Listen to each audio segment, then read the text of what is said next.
objective of democratic government anywhere in America is to serve the best interests of the majority. That's a guiding principle that this council uses. We do the best for the most. It's actually a quote from Ben Franklin when we founded this country. So our system of operations is that for all operations, but particularly emergency management, is that the staff and the mayor and the city council are constantly communicating and working together whenever we're faced with an issue like this.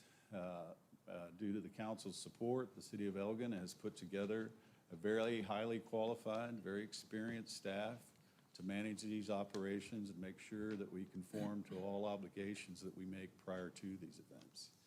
The mayor and council, as we're going to talk about a little bit later, certainly have ultimate authority over virtually anything the staff does. But in an emergency situation, the council and the mayor rely heavily on the staff to guide them through that process.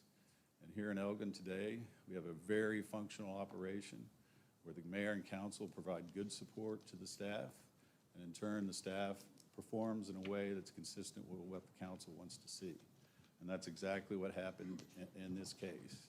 That doesn't mean that every individual agrees with every other decision made by other individuals, but what it means is we work together as a team, and that's why we've achieved the success we have in Elgin in recent years. And I would say, as it relates to emergency management operations in particular, if the mayor or the council are getting involved in decisions being made during an event, then that's indicative of a major operational problem you have in your city. So we functioned appropriately in this event. We made a very effective and appropriate response relative to the obligations that we have as a city, and the mayor and the council gave the support to us to do that. One thing I want to mention, just to make crystal clear to everybody, costs or funding are never an issue when it comes to emergency management issue. There's never a discussion when we're in an event where costs are a concern.